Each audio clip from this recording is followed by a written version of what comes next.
Hi everyone, in exactly 8 days from now, I'm finally leaving my teen years behind.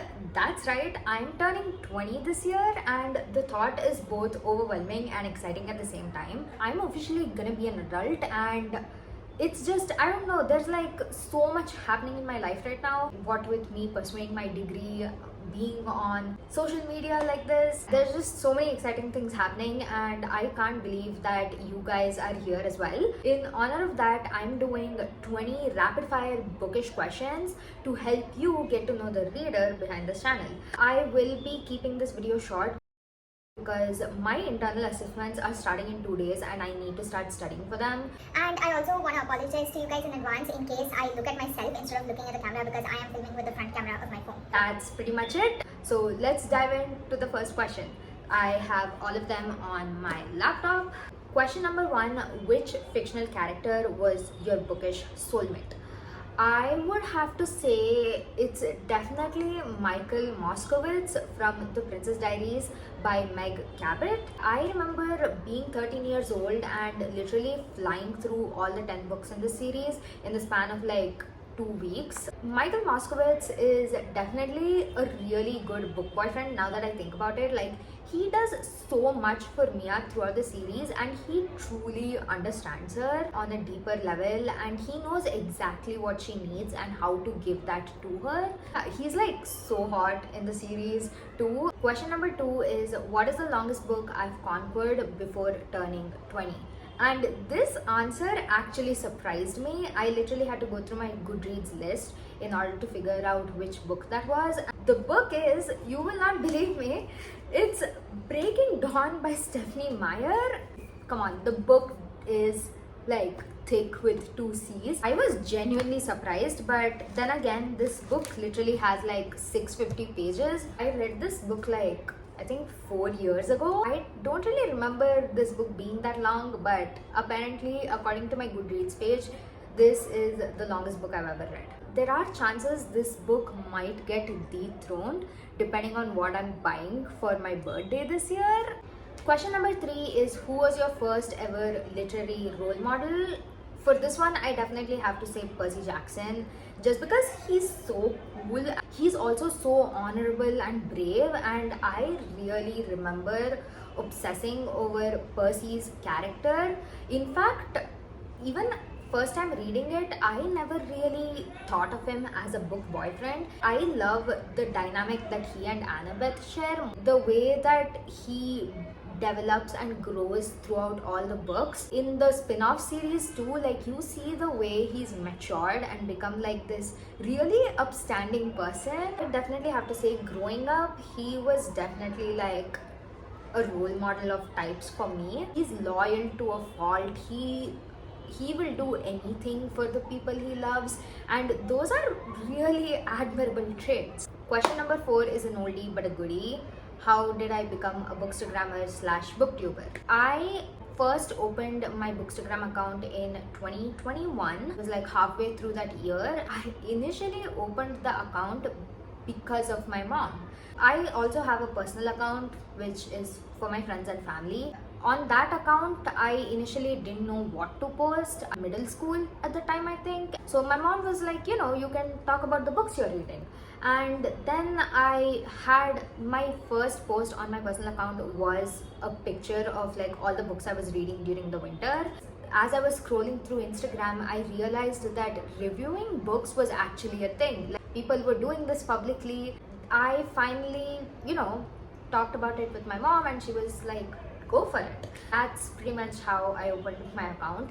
I don't have a large following. I've been having a lot of fun being on Bookstagram. Like, even the friends that I've made along the way, it's been really amazing being on here. I get to read such amazing books because I'm part of this community.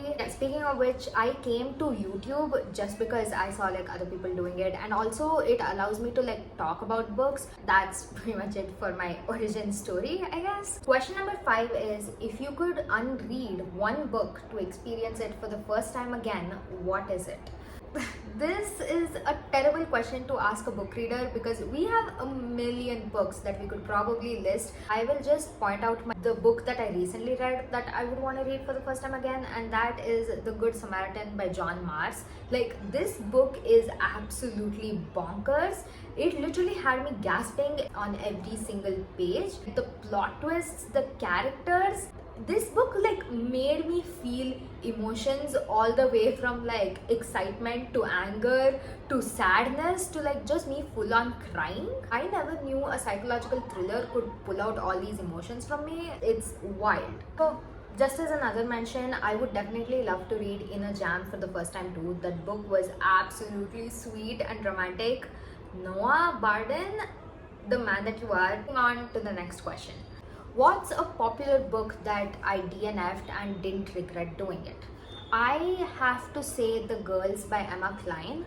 Now, I don't really know if it is a popular book, but I have heard that a lot of celebrities read this book. It's basically supposed to be some sort of like cult fiction. The reason I DNF'd it is because I just wasn't in the mood for getting into cult fiction. I immediately realized that I wanted something easy romance, which is like literally my baseline genre. Question number 7. Which fictional world would you actually survive in for 24 hours? For me, well, the thing is, I'm gonna go with a super realistic answer because obviously we're talking about a world where I would actually have chances of survival. I'm not gonna name something crazy like The Hunger Games or whatever, any other fantasy novel, because I would absolutely not survive in those. So I have to say the Off-Campus series by L. Kennedy. It's literally set at university.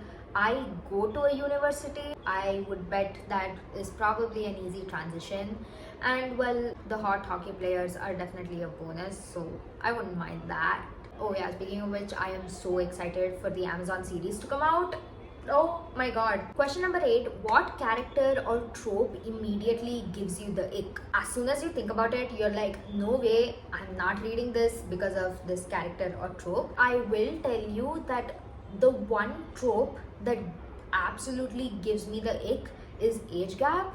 And I know, like, you might be thinking like, dude, age gap's like pretty normal, so like, why? There's a specific age gap that I don't really enjoy, and that is when the FMC is like 18 or 19 and the MMC is like 10 or 20 years older than her. That is, it just scratches my brain in the wrong way. I'm literally 19 right now, and reading about a character who is my age, and when she like ends up falling in love with somebody who's that much older, it doesn't really sit right with me. Of course, this is my subjective opinion. That specific age gap doesn't really do it for me. If she's in her 20s and he's in like his 30s, then that's completely fine with me. Even if he's in 40s, that's also great.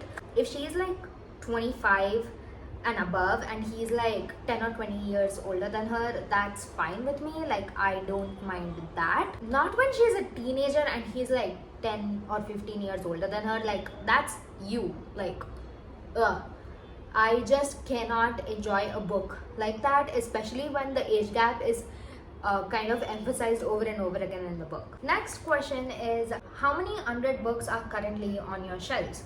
Now, I am a very conscientious person. I love organizing things. You bet your ass that I have a spreadsheet with literally lists of that I own on my shelf, and even in that I have literally specified the ones that I have already read and ones that I'm yet to read. With absolute certainty, I can tell you that there are 35 books out of 136 books that I have yet to get around to reading. I mean, that's actually not a bad number. I see a lot of bookstagrammers and booktubers who do like all these bookshelf tours, and they have like hundreds of books that they haven't read yet, and I have a very few, but that's also because my book collection isn't quite as big as theirs. It'll probably grow bigger once I start making my own money and stop smooching off of my parents. We'll wait until that day and see what the status is then. Water break. I'm like so thirsty. It's summer, like summer is beginning. Okay, question number 10 is, what's your limit when it comes to spice in romance on page? To be honest, none. I don't mind reading spice. Like, it can be as filthy as possible and I wouldn't mind reading it. But I will say that sometimes the amount of spice can influence how I rate a certain book.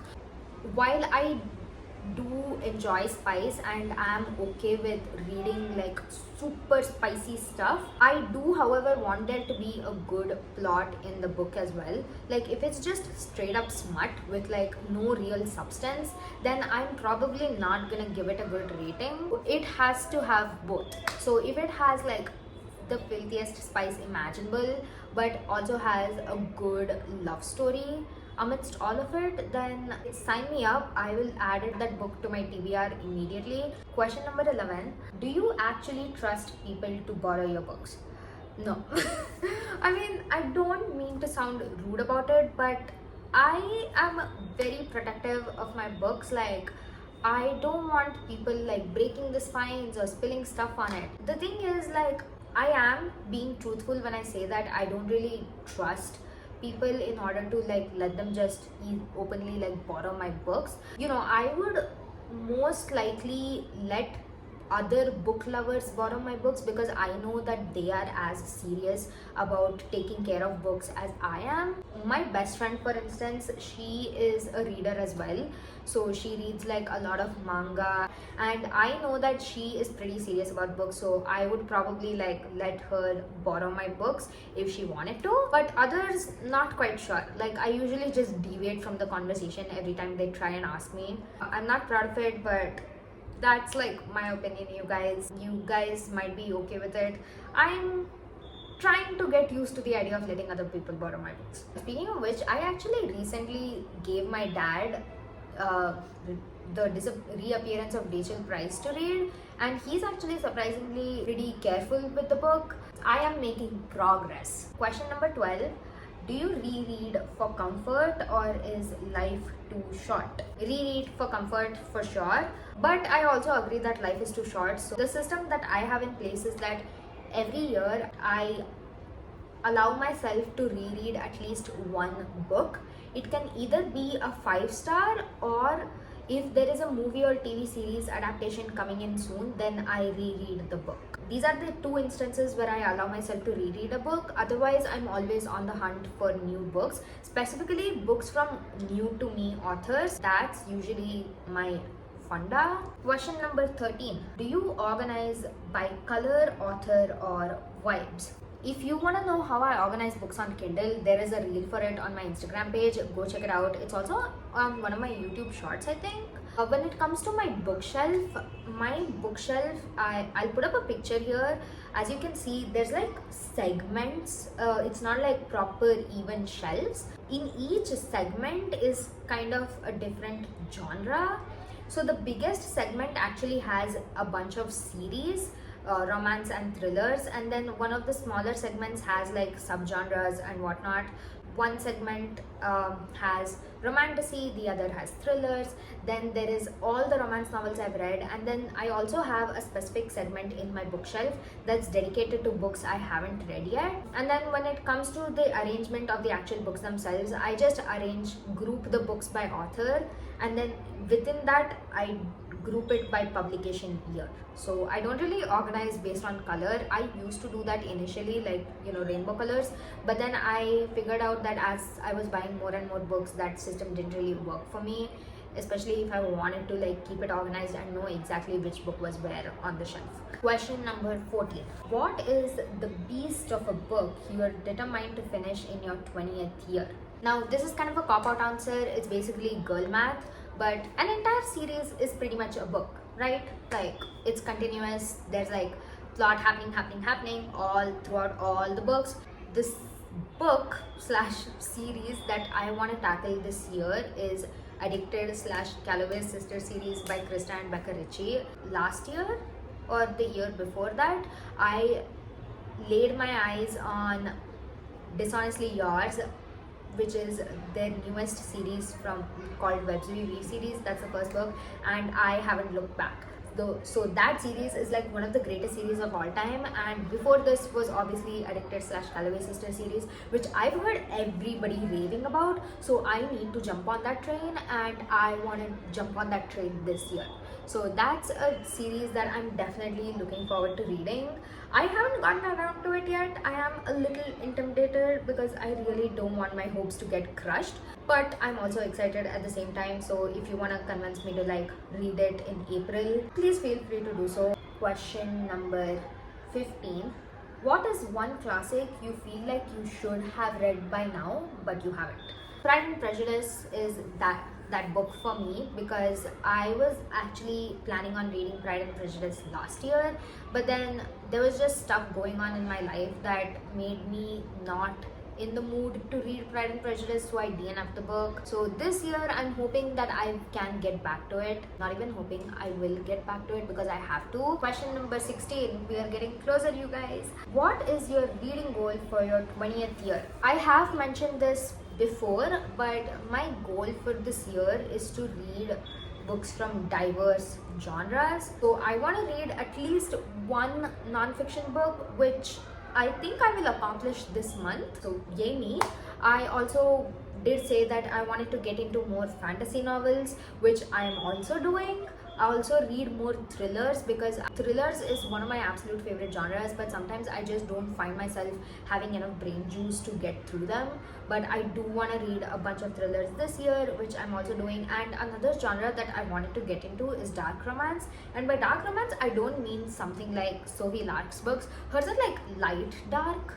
I don't know if that makes sense. Like, they're not really as dark or unhinged. Like, I want to read the unhinged books, like as dark as you can get, like pitch black. Those are the kind of dark romances I want to read this year, and I think I'm doing that as well. Not necessarily off to the greatest start yet, but with the TBR that I have planned for March, I think I will definitely be checking out pretty cool dark romances this month, so I am super excited. Also, obviously, one of my goals every single year is to read a lot of books. So this year, as per usual, my reading goal is 100 books, and it's fair to say that I'm doing pretty well in that too. Question number 17.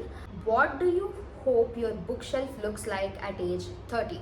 Should I like literally share with you guys my Pinterest board, because that's how I want my bookshelf to look like when I'm 30. I literally want like IKEA bookshelves, and like every single shelf to be like filled and jam-packed with books, like literally overflowing. I mean, my book collection now is 136, which is great. I'm hoping that like quadruples or even more than that by the time I turn 30. Question number 18. We are so close, you guys. Which character do you relate to more now than you did 5 years ago? I have already mentioned this in a previous video of mine, but I have to say the character that I more so relate to now, or understand at least a bit better, is definitely Alex Nilsson and Poppy Wright from People We Meet on Vacation. I read this book back in like 2021, I think, and back then I was really young to have understood the depth of these characters, but now that I'm older, I kind of see and understand them much more better, and I find myself relating to Alex Nilsson a lot. So yeah, pretty good book, also a great movie, I have to mention that. Last but one question, you guys. Question 19. If you could read only one genre for the rest of your 20s, what would it be? Romance, obviously, it's like I mentioned, my baseline genre. And also, good thing about romance is that it has a ton of subgenres. So you can literally like read romantic suspense, dark romance, rom-coms, dark rom-coms, fantasy romance, sci-fi romance. It's literally endless. Romance has to be it for me. And also, romance stories, like, some people might say that they're not really that worth it, but they are. Like, they teach you a lot of important life lessons. Are you ready for it? This is the final question. So the final question is, summarize your current reading era in just 3 words. I actually listed out the words because I was planning the question, so I'm just gonna say it. 3 words to summarize my reading era this year is diverse, fantastical, and unreal. Because I have set these reading goals of reading books from diverse genres, I have discovered so many new books. And then fantastical, because the fantasy books that I'm reading, and even other books for that matter, like some of the thrillers that I've read, they are too good to happen in real life. The plots are amazing, the characters are amazing, and I've just had the best time reading them. And then of course unreal, because the plots are unreal and I can't quite believe how much I've accomplished in the past 2 months. I'm just proud of myself for, you know, really sticking to my reading goals this year. Okay, you guys, that's it for my 20 years of bookish history. I was aiming to film this video in like 10 minutes max, but it's already half an hour. I really didn't mean for this video to go as long as it did. Thank you guys so much for sticking around for this entire video. If you are also turning 20 and have a toxic bookish habit that we share, then comment them down below. I would love to know you guys as well. Question of the day: what popular book did you guys DNF? I want to know. Comment it down as well. If you liked the questions that I planned for this tag, then feel free to make your own birthday tag videos, because I will leave down all the questions in my description box. So don't forget to like send me the link if you are making one. Of course, if you enjoyed this video, please hit the like button and subscribe to my channel. Your support and appreciation would really make me happy. Consider it a birthday gift. I have some big plans for my 20s this year. Thank you guys so much for watching. I will see you in my next video very soon. Bye.